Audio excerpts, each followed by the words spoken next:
नमस्कार साथियों, हमने रामायण के बारे में बहुत सी रोचक बातें सुनी हैं। हमने रामायण में देवी सीता के बारे में जाना कि वो भूमि से निकली थी और धरती माँ की पुत्री थी, जो बाद में राजा जनक की पुत्री कहलाई थी। लेकिन आज हम आपको बताने जा रहे हैं, माता सीता असल में दशानन रावण की पुत्री थी। वास्तव में सीता रावण और मंदोदरी की बेटी थी।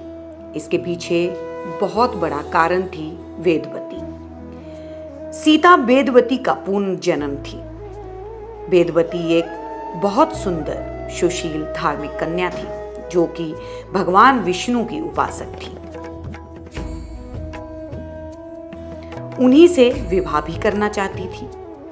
अपनी इच्छा पूर्ति के लिए वेदवती ने कठिन तपस्या की। उसने सांसारिक जीवन छोड़ स्वयं को तपस्या में लीन कर दिया। वेदवती उपवन में कुटिया बनाकर रहने लगी। एक दिन वेदवती उपवन में तपस्या कर रही थी। तभी रावण वहां से निकला और वेदवती के साथ उसे देखकर मोहित हो गया। उसने वेदवती के साथ दुर्व्यवहार करना चाहा,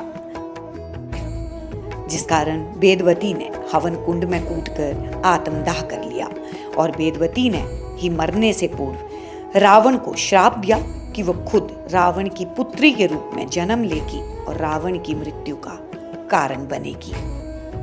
कुछ समय बाद रावण को मंदोदरी से एक पुत्री प्राप्त हुई, जिसे उसने जन्म लेते ही सागर में फेंक दिया। सागर में डूबती वह कन्या सागर की देवी वर्णी को मिली और वर्णी उसे धरती की देवी पृथ्वी को सौंप दिया। देवी पृथ्वी ने उस कन्या को राजा जनक और मां सुनैना को सौंप दिया, जिसके बाद कन्या सीता के रूप में जानी गई और बाद में इसी सीता के अपहरण के कारण भगवान राम ने रावण का वध और लंका का दहन किया। जिस तरह सीता मैया धरती से प्रकट हुई थी, उसी प्रकार वह धरती में समा भी गई। रावण के संहार के बाद जब राम अयोध्या पहुंचे, तब उन्हें किन्हीं कारणों से माता सीता का त्याग करना पड़ा। उस समय सीता ने अपना जीवन वाल्मीकि ऋषि के आश्रम में व्यतीत किया और 2 सुंदर राजकुमार लवकुश को जन्म दिया। राम इस बात से अनभिज्ञ थे कि उनकी 2 अति बलशाली संतान हैं। जब राम ने अश्वमेध यज्ञ के लिए अपने अश्व को छोड़ा, तब इन दोनों राजकुमारों ने उस अश्व को पकड़ लिया और कहा कि अपने राजा को बोलो कि हमसे युद्ध करे। लवकुश भी अपने जन्म के रहस्य को नहीं जानते थे।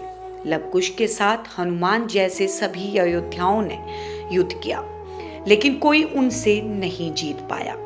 तब आखिर में राम वहां आए। उन्हें ये ज्ञात हुआ कि ये दोनों दिव्य बालक उनकी और सीता की संतान हैं। तब सीता को अयोध्या आने को कहा गया। सीता अयोध्या की भरी सभा में गई। उन्होंने धरती माँ का आह्वान किया और लवकुश को पिता को स्वयं धरती माँ को सौंप दिया। जिस प्रकार दिव्य जन्म के साथ सीता मैया प्रकट हुई, उसी तरह से वो धरती में भी समा गई। सीता मैया एक दिव्य स्वरूप मानी जाती है। इसीलिए कहते हैं कि जब रावण उनका अपहरण करने आया था, उसके पहले ही सीता के वास्तविक शरीर को अग्निदेव को सौंप दिया गया था, क्योंकि अगर रावण वास्तविक सीता को बुरी निगाह से देखता तो उसे देखकर ही भस्म हो जाता। अगर ऐसा होता तो मनुष्य को, जाति को नारी के साथ अपनी मर्यादा का सबक नहीं मिलता, जो कि रावण के अंत और उसके घमंड के अंत के साथ मिला। इसीलिए अंत में भगवान राम ने अग्नि परीक्षा के रूप में अग्नि देवता से सीता को पुनः प्राप्त किया था। आप देख रहे हैं सौगंध टीवी, सौगंध वतन की।